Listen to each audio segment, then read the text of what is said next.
ஆண்டவராக இயேசு கிறிஸ்துவின் நாமத்தினாலே இந்த தொலைக்காட்சி நேயர்கள் யாவருக்கும் எங்களது புதிய சுவிசேஷ கிறிஸ்தவ திருசபையின் சார்பாக கிறிஸ்மஸ் நல்வாழ்த்துதலை உங்களுக்கு நான் தெரிவித்துக் கொள்கிறேன்.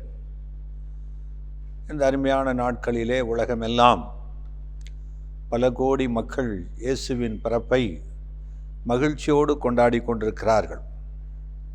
ஆக சர்வத்தையும் படைத்த தேவன் உலகத்தில் மனுஷனாக அவதரித்த அல்லது பிறந்த உலகத்துக்கு வந்த அந்த மகிழ்ச்சியான செய்தியை இன்றைக்கு உலகமெல்லாம் ஒருவருக்கொருவர் பகிர்ந்து கொண்டு அவருடைய பிறப்பை மகிழ்ச்சியோடு அவருடைய அன்பின் நோக்கத்தை வெளிப்படுத்தி கொண்டிருக்கிறார்கள். இந்த நாளிலும் கூட இந்த நாளில் தேவனுடைய குமாரனாய் இயேசு ஏன் மனுஷனாக பிறக்க வேண்டும் என்பதை குறித்து உங்கள் மத்தியில் இந்த செய்தியை பகிர்ந்து கொள்ள விரும்புகிறேன். கலாத்தியர் 4வது அதிகாரம் 5வது வசனம். காலம் நிறைவேறின பொழுது ஸ்திரீனிடத்தில் பிறந்தவரும் நியாயப்பிரமாணத்திற்கு கீழானவரும் ஆகிய தம்முடைய குமாரனை தேவன் அனுப்பினார். காலங்கள் நிறைவேறின போது ஸ்திரீனிடத்தில் பிறந்தவரும் நியாயப்பிரமாணத்துக்கு கீழானவருமாகிய தம்முடைய குமாரனை தேவன் இந்த உலகத்துக்கு அனுப்பினார். எந்த காலம் நிறைவேறிற்று? ஆண்டவராய் இயேசு கிறிஸ்து இந்த பூமியில் பிறக்கும்படியாக தீர்க்கதரிசிகளை கொண்டு சொன்ன காலம் நிறைவேறி வந்தபோது தேவாதி தேவன் தமது குமாரனை இந்த உலகத்துக்கு அனுப்பினார். ஆக அவர் சொல்லப்பட்டபடியே ஸ்திரீயினிடத்தில் பிறந்த இயேசு கிறிஸ்து, ஸ்திரீயினிடத்தில் அவர் பிறக்க வேண்டிய அவசியம் என்ன என்று ஒருவேளை கேட்கலாம். எல்லா மனுஷரும் ஸ்திரீயினிடத்திலிருந்து தான் பிறக்கிறோம், அது உண்மைதான். ஒரு ஆணும் பெண்ணும் இந்த உலகத்தில் தமது அன்பின் ஐக்கியத்துக்கு பிறக்கக்கூடிய பிள்ளைகள் இந்த உலகத்தில் மனுஷனாக பிறக்கிறோம், மனுஷன் என்று சொல்லப்படுகிறோம். ஆனால் ஆண்டவராய் இயேசு கிறிஸ்துவனுடைய பிறப்பை குறித்து விசேஷமாக சொல்லப்பட்ட காரியம் என்னவென்றால், இவர் ஸ்திரீயினிடத்தில் பிறந்தாலும் புருஷனுடைய சித்தத்தினாலோ மனுஷனுடைய சித்தத்தினாலோ பிறவாமல் தேவனாலே பிறந்தவர் என்று சொல்லப்படுகிறது. ஆகவே தேவனாலே பிறந்த இந்த ஆண்டவராய் இயேசு கிறிஸ்து ஒரு விசேஷமானவர். இவரை குறித்த காரியங்கள் என்னவென்றால், இவர் யார், இவர் எங்கே இருந்தார் என்று பார்க்கும்போது நீதிமொழிகள் 8 அதிகாரம் 30-31 வசனங்கள். நான் அவர் அருகே செல்ல பிள்ளையாயிருந்தேன், நித்தம் அவருடைய மனமகிழ்ச்சியாயிருந்து எப்பொழுதும் அவர் சமூகத்தில் களி கூர்ந்தேன். அவருடைய பூவுலகத்தில் சந்தோஷப்பட்டு மணமக்களுடனே மகிழ்ந்து கொண்டிருந்தேன். ஆக ஆண்டவராக இயேசு கிறிஸ்து பிதாவாகிய தேவனுடைய சன்னத்தில் செல்ல பிள்ளையாக இருந்தேன் என்றும் நித்தமும் அவருடைய மனமகிழ்ச்சியாய் இருந்து எப்பொழுதும் அவர் சமூகத்தில் களி கூர்ந்து கொண்டிருந்தேன் என்று சொல்லுகிறார். அதில் 28வது வசனம். உயரத்தில் மேகங்களை ஸ்தாபித்து சமுத்திரத்தின் ஊற்றுக்களை அடைத்து வைக்கையிலும் சமுத்திர ஜலம் தன் கரையை விட்டு மீறாதபடிக்கு அதற்கு எல்லையை கட்டளையிட்டு பூமியின் அஸ்திபாரங்களை நிலைப்படுத்துகையிலும் நான் அவர் அருகே செல்ல பிள்ளையாயிருந்தேன். ஆக இந்த பூமியை அஸ்திவாரப்படுத்தும் போதும் ஆண்டவராய் இயேசு கிறிஸ்து பிதா செய்கிறது எதுவோ அதை கண்டு அவருடைய அருகிலே செல்லப்பிள்ளையாக இருந்து மகிழ்ந்து கொண்டிருந்தார் என்று வேதம் சொல்கிறது. ஆகவே தேவனிடத்தில் தேவனுடைய குமாரனாய் இருந்த அந்த ஆண்டவராய் இயேசு கிறிஸ்து இங்கே தீர்மானிக்கப்பட்டபடியே இந்த பூலோகத்துக்கு வர வேண்டியது அவசியமாயிருந்தது. சங்கீதம் 2 அதிகாரம் 7வது வசனம். தீர்மானத்தின் விவரம் சொல்லுவேன். கர்த்தர் என்னை நோக்கி, நீர் என்னுடைய குமாரன், இன்று நான் உம்மை ஜனிப்பித்தேன். ஆக தீர்மானத்தின் விவரம் என்னவென்றால், காலங்கள் நிறைவேறி வரும்போது தமது குமாரனை தேவன் இந்த உலகத்துக்கு மனுஷனாக அனுப்ப சித்தமுள்ளவராயிருந்தார். அவர் சொல்லுகிறார், நீர் என்னுடைய குமாரன், இன்று நான் உம்மை ஜனிப்பித்தேன். பிறப்பதற்கும் ஜனிப்பிப்பதற்கும் வித்தியாசம் இருக்குது. ஏனென்றால் ஒரு ஆண் ஒரு பெண்ணும் கூடி வரும்போது அவர்கள் புருஷனுடைய சித்தத்திலே பிறக்கிறார்கள். ஆனால் இவர் தேவனாலே ஜனிப்பிக்கப்பட்டவர் என்று வேதம் சொல்லுகிறது. எப்படி இவர் ஜனிப்பிக்கப்பட்டவர் என்று சொல்லப்படுகிறதுனால், பரிசுத்த ஆவியினாலே ஒரு ஸ்திரீயினுடைய கற்பத்தில் இவர் வந்து அவர் பிறந்தார் என்று வேதம் சொல்லுகிறது. ஆக எபிரேயர் 1:5-6 எப்படியெனில், நீர் என்னுடைய குமாரன், இன்று நான் உம்மை ஜனிப்பித்தேன் என்றும், நான் அவருக்கு பிதாவாயிருப்பேன், அவர் எனக்கு குமாரனாய் இருப்பார் என்றும் அவர் தூதர்களில் யாருக்காவது எப்போதாகிலும் சொன்னதுண்டா? மேலும் தமது முதற்பேரானவரை உலகத்தில் பிரவேசிக்க செய்த பொழுது தேவதூதர் யாவரும் அவரை தொழுது கொள்ள கடவர்கள் என்றார்.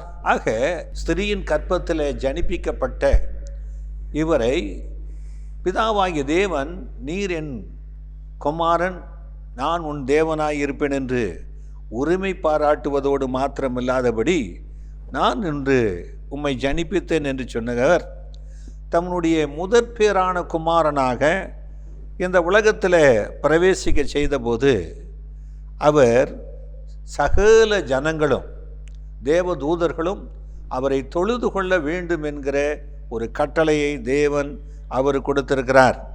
ஆக எபிரேயர் 10:5 ஆகையால் அவர் உலகத்தில் பிரவேசிக்கும் பொழுது பலியையும் காணிக்கையும் நீர் விரும்பவில்லை, ஒரு சரீரத்தை எனக்கு ஆயத்தம் பண்ணினீர். ஆக தேவ சன்னிதானத்தில் செல்லப்பிள்ளையாய் இருந்தவர் வார்த்தையை கொண்டு தேவன் எல்லாவற்றையும் படைக்கும் போது அவர் அருகில் இருந்து நித்தமும் அவருடைய மனமகிழ்ச்சியாக இருந்த குமாரனை இந்த உலகத்துக்குள்ளே பிரவேசிக்க செய்தபோது சகல தேவ தூதர்களும் ஆளுகைகளும் அதிகாரங்களும் அவரை தொழுது கொள்ள வேண்டும் என்று கட்டளையிட்டவர் தன் முதற்பேரான குமாரனை உலகத்தில் பிரவேசிக்க செய்வதற்கு அவர் ஒரு சரீரத்தை ஆயத்தப்படுத்தினார் என்று வேதம் சொல்லுகிறது. ஆக இந்த உலகத்தில் ஒரு மனுஷன் வர வேண்டுமானால் அவன் மாம்சத்தையும் இரத்தத்தையும் உடையவனாக ஒரு சரீரத்தில் வர வேண்டும். எபிரேயர் 2:14 சொல்கிறது, ஆதலால் பிள்ளைகள் மாம்சத்தையும் இரத்தத்தையும் உடையவர்களாய் இருக்க அவரும் அவர்களைப் போல மாம்சத்தையும் இரத்தத்தையும் உடையவரானார். ஆக தேவன் இந்த உலகத்தில் பிரவேசிப்பதற்கு தன்னுடைய குமாரனுக்கு அவர் ஒரு சரீரத்தை ஆயத்தப்படுத்தினார். ஏனென்றால் இந்த உலகத்தில் இருக்கிற சகல ஜனங்களும் பிள்ளைகளும் மாம்சத்தையும் இரத்தத்தையும் உடையவர்களாய் இருக்க அவர்களைப் போல இவரையும் ஒரு சரீரத்தில் மாம்சத்தில் இரத்தத்தில் உடையவராக பிறந்து வருவதற்கு ஒரு கற்பத்தை அவர் தெரிந்து கொண்டார். ஆக அந்த கற்பத்தை தெரிந்து கொண்டவர் மரியாள் என்கிற ஒரு அடையாளத்தை நம்ம கொடுத்திருக்கிறார். ஏசாயா 7:11 நீ உன் தேவனாகிய கர்த்தரிடத்தில் ஒரு அடையாளத்தை வேண்டிக்கொள், அதை ஆழத்தில் இருந்தாகிலும் உன்னதத்தில் இருந்தாகிலும் உண்டாக கேட்டுக்கொள் என்று சொன்னார். ஆக ஒரு அடையாளத்தை வேண்டிக்கொள் என்று அங்கே சொல்லப்பட்டிருக்கிறது. ஆக ஆண்டவராக இயேசு கிறிஸ்து இந்த பூமியில் பிறந்து வருவதற்கு அநேக அடையாளங்களை அவர் இந்த உலகத்தில் நடப்பித்தார். ஆக மரியாள் வயிற்றில் கற்பத்தில் உருவாகி பிறப்பதற்கு அவர் ஒரு அடையாளத்தை வைத்திருக்கிறார். ஆக இன்றைக்கு ஒரு மனிதன் பிறந்து வர வேண்டுமானால் ஒரு கற்பத்திலிருந்து தான் பிறந்து வர வேண்டும். வேறு எவ்விதத்திலும் வானத்திலிருந்தோ அல்லது வேறு கையிலிருந்தோ காலிலிருந்தோ பல விதமான மிருகங்களிலிருந்தோ பிறந்து வருகிறவர்கள் அல்ல. ஆக தேவன் தமது அன்பின் குமாரனை இந்த உலகத்துக்கு அனுப்பின போது கற்பத்தில் ஒரு சரீரத்தை உண்டாக்கும்படி அவர் தெரிந்து கொண்டார். அப்படிப்பட்ட ஒரு கற்பம்தான் மரியாளுடைய கற்பம். லூக்கா 1:27 தாவீதின் வம்சத்தானாகிய யோசேப்பு என்கின்ற நாமமுள்ள ஒரு புருஷனுக்கு நியமிக்கப்பட்டிருந்த ஒரு கன்னிகையினிடத்திற்கு தேவனாலே அனுப்பப்பட்டான். அந்த கன்னிகையின் பேர் மரியாள். அவள் இருந்த வீட்டில் தேவதூதன் பிரவேசித்து, கிருபை பெற்றவளே வாழ்க, கர்த்தர் உன்னுடனே இருக்கிறார், ஸ்திரீகளுக்குள்ளே நீ ஆசீர்வதிக்கப்பட்டவள் என்றாள். அவளோ அவனை கண்டு அவன் வார்த்தையினால் கலங்கி இந்த வாழ்த்துதல் எப்படிப்பட்டதோ என்று சிந்தித்துக் கொண்டிருந்தாள். தேவதூதன் அவளை நோக்கி, மரியாளே பயப்படாதே, நீ தேவனிடத்தில் கிருபை பெற்றாய், இதோ நீ கர்ப்பவதியாகி ஒரு குமாரனை பெறுவாய், அவருக்கு இயேசு என்று பெயரிடுவாயாக. காலம் நிறைவேறி வந்த போது ஸ்திரீனிடத்திலே பிறந்தார் என்று நாம் பார்த்தோம். தேவன் தமது அன்பின் குமாரனை அனுப்புவதற்கு தீர்க்கதரிசிகளை கொண்டு சொன்ன காலம் நிறைவேறி வந்தது. அப்பொழுது தாவீதின் வம்சத்தானாகிய யோசேப்பு என்கிற ஒரு புருஷனுக்கு நியமிக்கப்பட்ட ஒரு கன்னியினிடத்தில் தேவனால் அனுப்பப்பட்டான். அந்த கன்னியின் பேர் மரியாள். ஒரு தூதனை மரியாள் இடத்துல தேவன் அனுப்பியிருக்கிறார். அந்த மரியாள் இருக்கிற வீட்டில் அந்த தூதன் பிரவேசித்து அவளை வாழ்த்துகிறார். கிருபை பெற்றவர்களே வாழ்க, கர்த்தர் உன்னுடன் இருக்கிறார், நீ ஸ்திரீகளுக்குள்ளே ஆசீர்வதிக்கப்பட்டவள் என்றார்.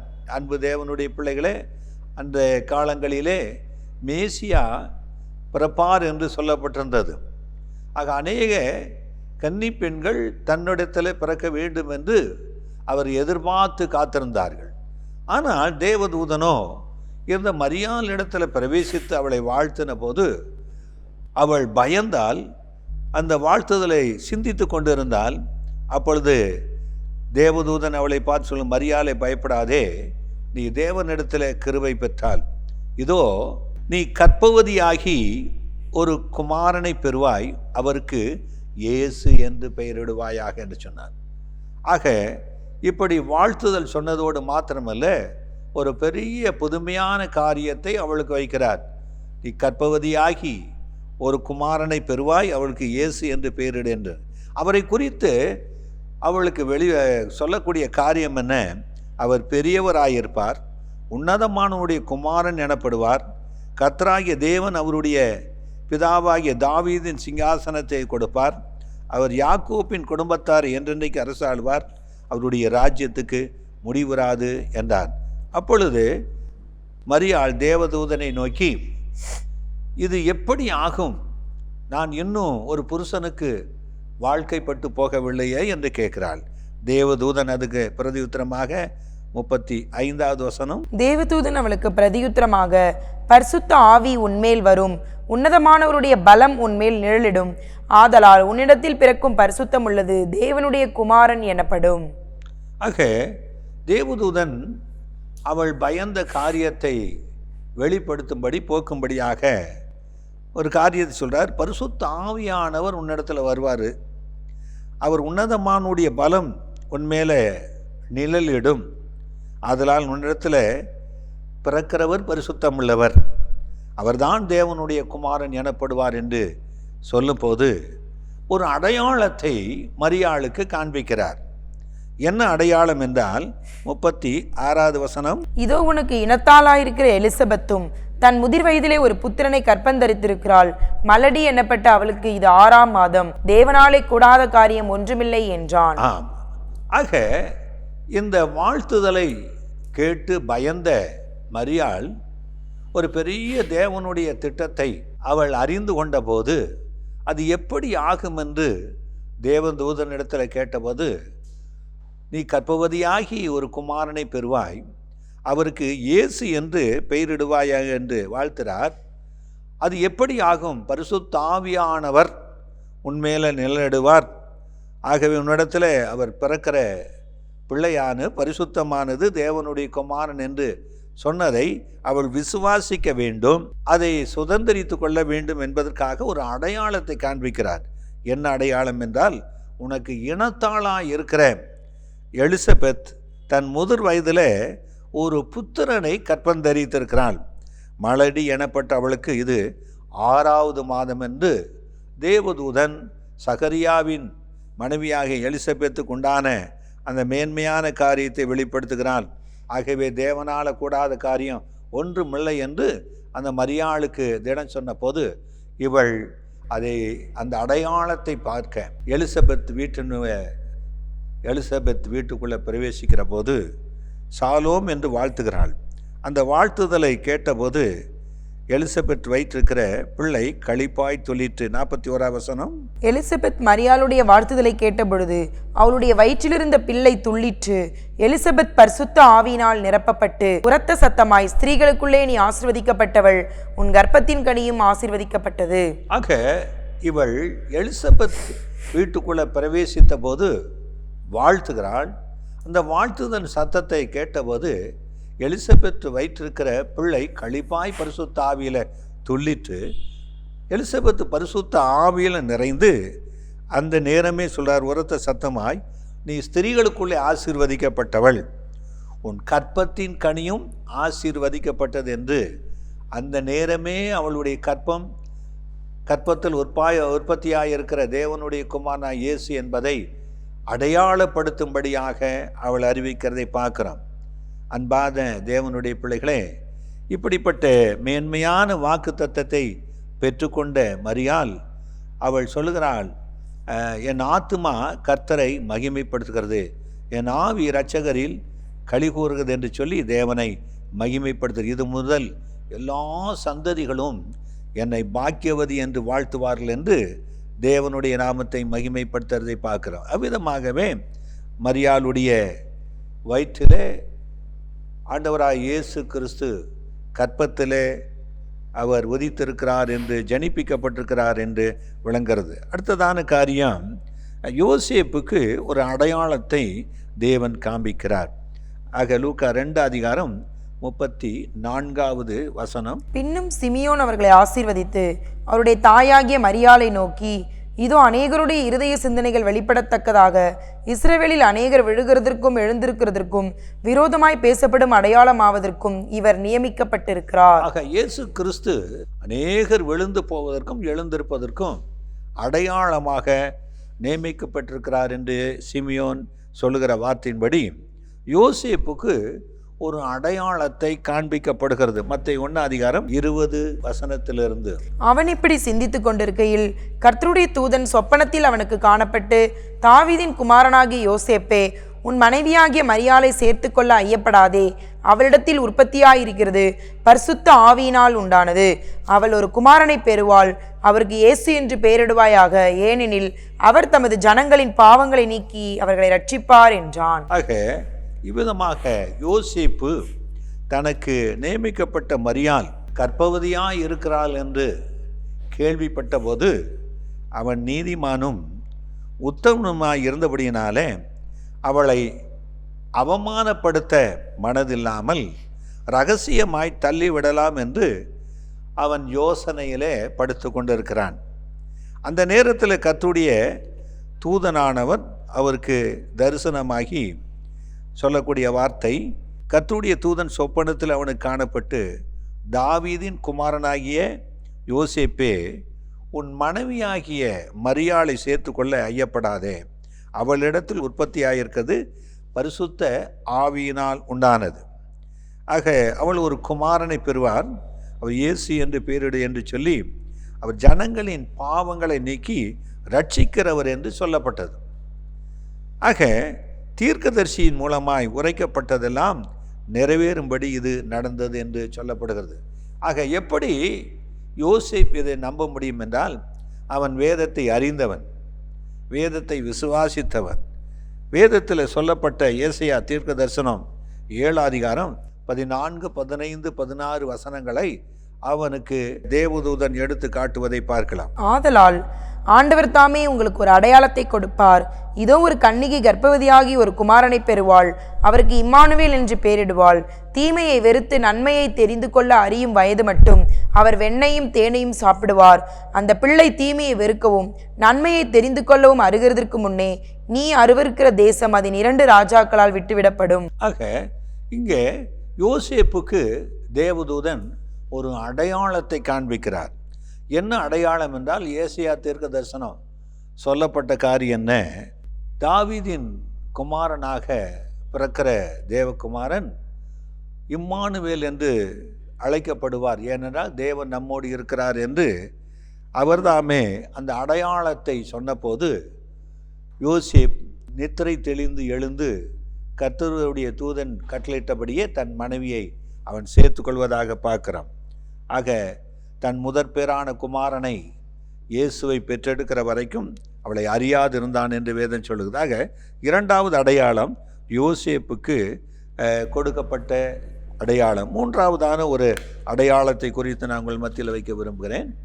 மேய்ப்பர்களுக்கு சொன்ன அடையாளம் லூக்கா 2:8, வசனத்திலிருந்து பார்க்கும்போது, அப்பொழுது அந்த நாட்டில் மேய்ப்பர்கள் வயல்வெளியில் தங்கி ராத்திரியிலே தங்கள் மந்தையை காத்து கொண்டிருந்தார்கள். அவ்வேளையில் கர்த்தருடைய தூதன் அவரிடத்தில் வந்து நின்றான். கர்த்தருடைய மகிமை அவர்களை சுற்றிலும் பிரகாசித்தது. அவர்கள் மிகவும் பயந்தார்கள். தேவதூதன் அவர்களை நோக்கி, பயப்படாதிருங்கள், இதோ எல்லா ஜனத்துக்கும் மிகுந்த சந்தோஷத்தை உண்டாக்கும் நற்செய்தியை உங்களுக்கு அறிவிக்கிறேன். இன்று கர்த்தராகிய கிறிஸ்து என்னும் இரட்சகர் உங்களுக்கு தாவீதின் ஊரிலே பிறந்திருக்கிறார். பிள்ளையை துணிகளில் சுற்றி முன்னணியிலே கிடத்தியிருக்க காண்பீர்கள். இதுவே உங்களுக்கு அடையாளம் என்றான். ஆக மூன்றாவதான காரியம், இயேசு கிறிஸ்து மனுஷனாக ஒரு கற்பத்திலிருந்து பிறந்து வந்தபோது மேய்ப்பர்களுக்கு தேவதூதன் தரிசனமாகி சொல்கிறார், இன்று கர்த்தராகிய இயேசு கிறிஸ்து என்னும் இரட்சகர் உங்களுக்காக தாவீதின் ஊரிலே பிறந்திருக்கிறார். பிள்ளையை துணிகளில் சுற்றி முன்னணியிலே கிடத்தியிருக்க காண்பீர்கள் என்று அவர் சொல்வதை பார்க்கிறார். அந்த தேவதூதன் ஏன் மேய்ப்பர்களுக்கு தரிசனமாக்கி சொல்ல வேண்டும்? எசேக்கியேல் 34:23 வசனம். அவர்களை மேய்க்கும்படி என் தாசனாகி தாவீது என்னும் ஒரே மேய்ப்பனை நான் அவர்கள் மேல் விசாரிப்பாயிருக்க ஏற்படுத்துவேன். இவர் அவர்களை மேய்த்து இவரே அவர்களுக்கு மேய்ப்பனாயிருப்பார். ஆக யோசேப்பு தாவீதின் வம்சத்தானும் குடும்பத்தானுமாய் இருந்தபடியினால் இயேசு கிறிஸ்து தாவீது என்று சொல்லுகிற நாமத்தில் ஒரு மேய்ப்பனாக பிறப்பார் என்பதை குறித்து சொல்லப்பட்டபடியே இயேசு கிறிஸ்து அங்கே பிறந்திருக்கிறதை மேய்ப்பர்களுக்கு இந்த தூதன் அறிவிக்கிறார். சகரியா 12:8 வசனம். அந்நாளில் கர்த்தர் எருசலேமின் குடிகளை காப்பாற்றுவார்.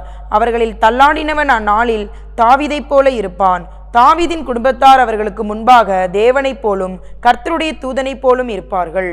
ஆக தாவீதின் குடும்பத்தார் அந்நாளிலே தேவதூதனை போல இருப்பார்கள் என்று சொல்லப்பட்டிருக்கு. ஆக அந்த தாவீதின் வம்சத்தில் தான் இந்த உலகம் தள்ளாடி திரிகிறவர்களுக்கு ரட்சிப்பை கொடுக்கும்படியாக ஆண்டவராய் இயேசு கிறிஸ்து பிறந்து வந்திருக்கிறார். இந்த அடையாளம் மேய்ப்பர்களுக்கு சொல்லப்பட்டபடி ஏசாயா 9:6-7-8 வசனங்கள். நமக்கொரு பாலகன் பிறந்தார், நமக்கொரு குமாரன் கொடுக்கப்பட்டார். கர்த்தத்துவம் அவர் தோளின் மேல் இருக்கும். அவர் நாமம் அதிசயமானவர், ஆலோசனை கர்த்தா, வல்லமையுள்ள தேவன், நித்திய பிதா, சமாதான பிரபு எனப்படும். தாவீதின் சிங்காசனத்தையும் அவருடைய ராஜ்யத்தையும் அவர் திடப்படுத்தி அதை இது முதற்கொண்டு என்றென்றைக்கும் நியாயத்தினாலும் நீதியினாலும் நிலைப்படுத்தும்படி அவருடைய கர்த்தத்துவத்தின் பெருக்கத்துக்கும் அதன் சமாதானத்துக்கும் முடிவில்லை. சேனைகளின் கர்த்தருடைய வைராக்கியம் இதை செய்யும். ஆக சேனைகளின் கர்த்தருடைய வைராக்கியமானது தாவீதின் சந்ததியிலே யோசேப்புக்கு சந்ததியிலே பிறக்கிற இயேசு கிறிஸ்து தாவீதின் சிங்காசனத்தை கொடுப்பார் என்று சொல்லப்படுகிறது. தாவீது ஒரு மேய்ப்பனாக இருந்து ராஜரீகத்தை பெற்றுக்கொண்டவர். அதே போல் ஆண்டவராய் இயேசு கிறிஸ்து தன் தாசனாகிய தாவீதை போல் ஒரு மேய்ப்பனாக இந்த பூமியில் பிறப்பார் என்பதுக்கு அடையாளமாகவே மேய்ப்பர்களுக்கு தேவதூதன் தரிசனமாகி எல்லா ஜனத்துக்கு மிகுந்த சந்தோஷத்தை உண்டாக்கும் நற்செய்தி நான் உங்களுக்கு அறிவிக்கிறேன் என்று இந்த நற்செய்தியை அவர்களுக்கு சொல்லுகிறார். ஏனென்றால் இயேசு கிறிஸ்து நமக்கு ஒரு பாலகன் பிறப்பான், நமக்கு ஒரு குமாரன் கொடுக்கப்படுவார், கர்த்தத்துவம் அவர் தோளின் மேல் இருக்கும், அவர் நாமம் அதிசயமானவர், ஆலோசனை கர்த்தர், வல்லமையுள்ள தேவன், நித்திய பிதா, சமாதான பிரபு என்று சொல்லக்கூடிய வர்ணிக்கிற நாமத்துக்குரிய ஆண்டவராய் இயேசு கிறிஸ்து இந்த தாவீதின் சந்ததியிலே பிறக்கிறார். தாவீது பிறந்து வந்த பெத்லகேமிலே பிறக்கிறார். தாவீது எப்படி மேய்ப்பனாய் இருந்து அவர் ராஜரீகத்துக்கு வந்தவரோ அதே மாதிரி இவரும் உலகத்திற்கிற ஆடுகளாகிய நம்மை மேய்ப்பதற்கு வந்த பிரதான மேய்ப்பனாய் இருக்கிறார் என்பதுக்கு அடையாளமாக அங்கே கொடுக்கப்பட்டிருக்குது. நான்காவதான காரியம், சாஸ்திரிகளுக்கு கொடுக்கப்பட்ட ஒரு அடையாளம். என்னாகமம் 24:17 வசனம். அவரை காண்பேன், இப்பொழுது அல்ல, அவரை தரிசிப்பேன், சமீபமாய் அல்ல. ஒரு நட்சத்திரம் யாக்கோப்பிலிருந்து உதிக்கும், ஒரு செங்கோல் இஸ்ரவேலிலிருந்து எழும்பும், அது மோவாப்பின் எல்லைகளை நொறுக்கி சேத் புத்திரர் எல்லாரையும் நிர்மூலமாக்கும். ஆக சாஸ்திரிகளுக்கு சொல்லப்பட்ட அந்த நட்சத்திரம் என்னாகமத்தில் பிலேயாம் தீர்க்கதரிசி சொல்லுகிற தேவனுடைய வார்த்தை, ஒரு நட்சத்திரம் யாக்கோப்பிலிருந்து உதிக்கும், இஸ்ரவேலிலிருந்து தோன்றும் என்று சொன்னார். அந்த நட்சத்திரத்தை காலங்கள் நிறைவேறி வந்தபோது கிழக்கிலே ஞானிகள் பார்க்கிறார்கள். ஏசாயா 41 அதிகாரம் 2வது வசனத்திலிருந்து. கிழக்கிலிருந்து நீதிமானை எழுப்பி தமது பாதப்படியிலே வரவழைத்தவர் யார்? ஜாதிகளை அவனுக்கு ஒப்பு கொடுத்து அவனை ராஜாக்களுக்கு ஆண்டவனாக்கி அவர்களை அவன் பட்டயத்துக்கு தூசியும் அவன் வில்லுக்கு சிதறடிக்கப்பட்ட தாளடியுமாக்கி அவன் அவர்களை துரத்தவும் தன் கால்கள் நடவாதிருந்த பாதையிலே சமாதானத்தோடு நடக்கவும் பண்ணினவர் யார்? ஆக கிழக்கிலிருந்து ஞானிகளை வரவழைத்தவர் யார்? இந்த சாஸ்திரிகள் கிழக்கு தேசத்திலிருந்து எருசலேமுக்கு வந்து ஈரோதின் வீட்டில் போய் கேட்கிறார்கள், யூதருக்கு ராஜாவாக பிறந்திருக்கிறவர் எங்கே? கிழக்கிலே அவருடைய நட்சத்திரத்தை கண்டு அவரை பணிந்து கொள்ளத்தான் இங்கே வந்தோம் என்று சொல்லுகிறார்கள். ஆக ராஜா என்று சொல்லும்போது நான் தான் ராஜா, தன்னுடைய சந்ததியில் தான் ராஜா வர வேண்டும். ஆனால் யூதா என்கிற வேறொரு சந்ததியிலே எப்படி ஒரு ராஜா தோன்ற முடியும் என்று பார்க்கும்போது தன்னுடைய ஞானிகளை அழைத்து கேட்கிறாரு. அவர்கள் யூதேயா தேசத்தில் உள்ள பெத்லகேமிலே இயேசு பிறப்பார் என்று. மீகா 5 அதிகாரம் 2வது வசனம். எப்பிராத்தா எனப்பட்ட பெத்லகேமே, நீ யூதேயாவில் உள்ள ஆயிரங்களுக்குள்ளே சிறியதாயிருந்தும் இஸ்ரவேலை ஆளப்போகிறவர் உன்னிடத்திலிருந்து புறப்பட்டு என்னிடத்தில் வருவார். அவருடைய புறப்படுதல் அனாதி நாட்களாகிய பூர்வத்தினுடையது. சாஸ்திரிகளுக்கு கிழக்கிலே தோன்ற நட்சத்திரமானது இயேசு கிறிஸ்துவின் பிறப்பை குறித்தது. ஆக வேதம் சொல்லுகிறபடி கிழக்கில் இருந்து அந்த ஞானிகளை சாஸ்திரிகளை தமது பாதபடிக்கு வரவழைத்தவர் யார்? எது வரவழைத்தது? அவர்கள் கண்ட நட்சத்திரம் யூதேயா தேசத்தில் உள்ள பெத்லகேமிலே யூதருக்கு ராஜாவாக இஸ்ரவேலை ஆளும் பிரபாக ஒருவர் பிறப்பார் என்பதை அந்த நட்சத்திரம் குறித்திருந்தபடியினாலே அவர்கள் கிழக்கிலிருந்து எருசலேமுக்கு வந்து ராஜாவின் வீட்டில் நுழைந்து கேட்குறாங்க. ஆக ஏரோது அவனுடைய குடும்பத்தாரும் ஜனங்களும் கலக்கத்தில் இருக்கும் போது ஆக ஞானிகள் இந்த மீகாவின் வார்த்தை சொல்கிறாங்க, பெத்லகேமிலே பிறப்பார் என்று. ஆகவே ரகசியமாய் இந்த சாஸ்திரிகளை பார்த்து ஏது சொல்லுகிறார், நீங்கள் போய் அந்த குழந்தையை பணிந்து கொள்ளுங்கள், நீங்கள் மீண்டும் என்கிட்ட வந்து சொல்லுங்கள், நானும் பணிந்து கொள்ள வேண்டும் என்று. இந்த சாஸ்திரிகள் அவர்கள் அந்த அரண்மனையை விட்டு வெளியில் வந்தபோது கிழக்கிலே கண்ட அந்த நட்சத்திரம் பிள்ளை இருக்கிற ஸ்தலம் வரைக்கும் அவர்களுக்கு முன்பதாக சென்றது. நட்சத்திரமானது கிறிஸ்து இயேசு பிறந்திருக்கிறார் என்பதற்கு அடையாளமாக இன்றைக்கு நாம் எல்லா வீடுகளிலும் வைக்கிறோம்.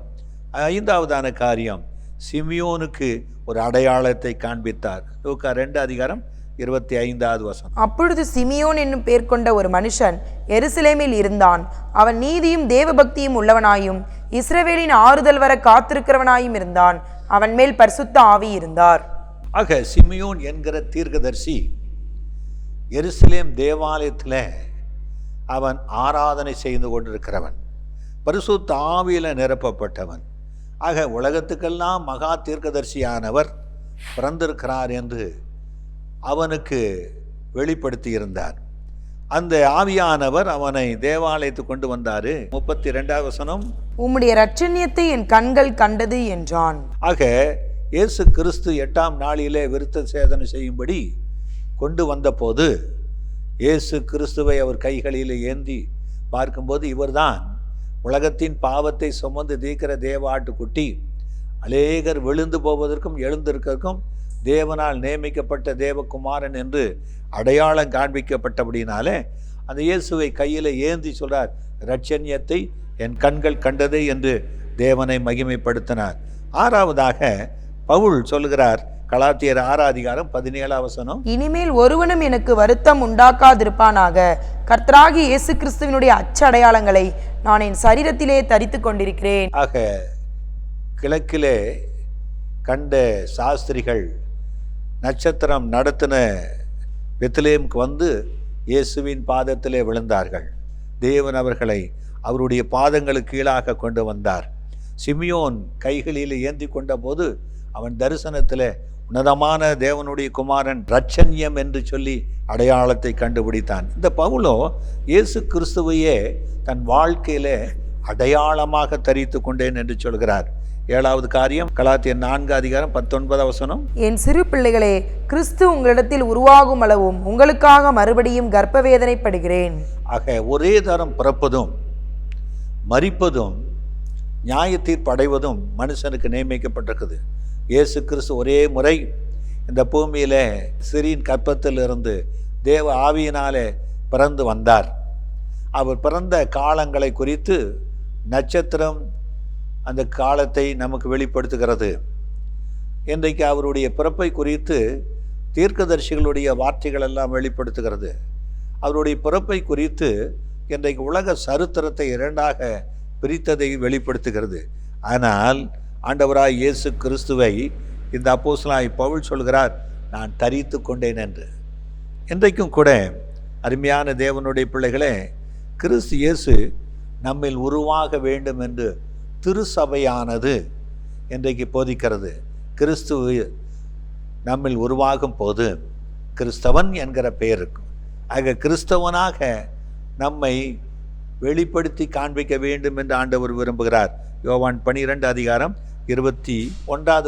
அவர்கள் கலிலேயா நாட்டு பெத்சாய்தா ஊரானாகிய பிலிப்பினிடத்தில் வந்து, ஐயா, இயேசுவை காண விரும்புகிறோம் என்று அவனை கேட்டுக்கொண்டார்கள். ஆமா, கிரேக்கர் அநேகர் பிலிப்பினிடத்துல வந்து கேட்டாங்க, இயேசுவை காண விரும்புகிறோம் என்று. அன்பு தேவனுடைய பிள்ளைகளே, ஆண்டவராய் இயேசு கிறிஸ்துவை எப்படி பவுல் அடையாளங்களை தரித்து கொண்டு இருக்கிறார் என்று சொன்னாரே, கிறிஸ்து நம்மிடத்தில் உருவாக விரும்புகிறார். அவர் வேத வசனத்தை கொண்டு பரிசுத்த ஆவியை கொண்டு நற்கிரிகளினாலே நம்மிடத்தில் உருவாகுவார். ஆகவே கிறிஸ்து இயேசுவை உலகம் உன்னிடத்தில் காண விரும்புகிறது. கிறிஸ்து இயேசுவை உன்னிடத்திலிருந்து எதிர்பார்க்கிறது. கிறிஸ்து இயேசு உன்னில் ஜீவிக்கிறார் என்பதை விரும்புகிறது. அன்பு தேவனுடைய பிள்ளைகளே, எப்படி இயேசுவை நீ வெளிப்படுத்துவாய்? இயேசு ஒரே தரம் பிறந்து வந்தார். ஆனால் இன்றைக்கு உன்னிலிருந்து அவர் பிறந்து அநேகருக்கு ஆசீர்வாதத்தை, ரட்சிப்பை கொடுக்க விரும்புகிறார். ஆக நற்கிரிகளினாலே, ஆவிக்குரிய கனிகளினாலே, தேவனுடைய அன்பினாலே நீ நிரப்பப்பட்டிருப்பாய். ஆனால் இயேசு கிறிஸ்து உன்னில் பிறக்கிறார் என்று அர்த்தம். இயேசு உன்னில் பிறந்து அநேகருக்கு ஆசீர்வாதத்தை பகிர்ந்து கொள்ள உன்னை ஒப்பு கொடுப்பாயா? இயேசு உன்னை ஆசீர்வதிப்பாராக. எங்கள் அன்புமிக்க ஆண்டவரே, உமது பிறப்பின் நாளிலே இந்த அருமையான வார்த்தைகளை ஆண்டவரே, மரியாளுக்கு எலிசபெத்தினுடைய வயிற்றிருக்கிற பிள்ளை அடையாளமாக இருந்தது. யோசேப்புக்கு இம்மானுவேல் என்கிற தேவனுடைய வார்த்தை அடையாளமாக இருந்தது. அதே போலவே ஆண்டவரே, மேய்ப்பர்களுக்கு இயேசு கிறிஸ்து ஆண்டவரே மேய்ப்பன் என்பதை அடையாளப்படுத்த ஆண்டவரே தேவதூதர்கள் தோன்றினார்கள். அதே சாஸ்திரிகள் ஆண்டவரே கிறிஸ்து இயேசுவின் அடையாளமாகிய நட்சத்திரத்தை கண்டார்கள். அப்போஸ்தலனாகிய ஆண்டவர் சிமியோன் கைகளிலே ஏந்தி கொண்டு அந்த அடையாளத்தை இரட்சணியம் என்று சொல்லி வாழ்த்தினார். பவுலோ கிறிஸ்துவை தரித்து கொண்டேன் என்று சொன்னார். ஆண்டவர், இன்றைக்கு எங்களில் இயேசு கிறிஸ்து உருவாக நீர் விரும்பி திருசபையை கொடுத்திருக்கிறீர், நல்ல போதனையை கொடுத்திருக்கிறீர், பரிசுத்த ஆவியை கொடுத்திருக்கிறீர். அன்றைக்கு மரியாள் இடத்துல பரிசுத்த ஆவியானவர் நிழலிட்ட போது குமாரன் பிறந்ததை போல இன்றைக்கு பரிசுத்த ஆவியானவர் இந்த வார்த்தைகளை கேட்கிற ஒவ்வொருத்தருடைய ஆண்டவரை சரீரத்திலும் ஆவியிலும் ஆண்டவரை கிறிஸ்துவின் சரீரமாகவும் கிறிஸ்துவின் ஜீவனாகவும் கிறிஸ்துவின் ஆத்மாக மாற ஆண்டவர் அசைவாட வேண்டும் ஆட்சேபிக்கிறோம். ஆண்டவர், எங்களில் இயேசுவை புறஜாதி மக்கள் காணட்டும். நாங்கள் செய்கிற நற்கிரிகளினாலே ஆண்டவரே கிறிஸ்து செய்த அற்புத அடையாளங்களைப் போல எங்கள் வாழ்க்கையில் நடக்கிற அற்புத அடையாளங்களினாலே இயேசு கிறிஸ்து பிறந்திருக்கிறார், ஜீவிக்கிறார் என்பதை வெளிப்படுத்தி காட்ட கர்த்தர் கிருபை செய்யும். ஒவ்வொருவரை ஆசீர்வதியும். இயேசுவின் மூலம் வேண்டிக் கொள்கிறோம் பிதாவே, ஆமென். எங்கள் சபையின் ஞாயிறு ஆராதனை நேரங்கள்: ஆங்கில ஆராதனை காலை 7 மணி முதல் 8:30 மணி வரை, தமிழ் ஆராதனை காலை 8:30 மணி, தெலுங்கு மற்றும் தமிழ் ஆராதனைகள் மாலை 7:30 முதல் 9 மணி வரையிலும் நடைபெறுகிறது. இவ் ஆராதனைகளில் பங்கு பெற்று இறையாசியை பெற்று மகிழுங்கள். மேலும் ஒவ்வொரு வெள்ளிக்கிழமை தோறும் பகல் 11 மணிக்கு உபவாச ஜெபமும் நடைபெறுகிறது என்பதை தெரிவித்துக் கொள்கிறோம். Reverend J.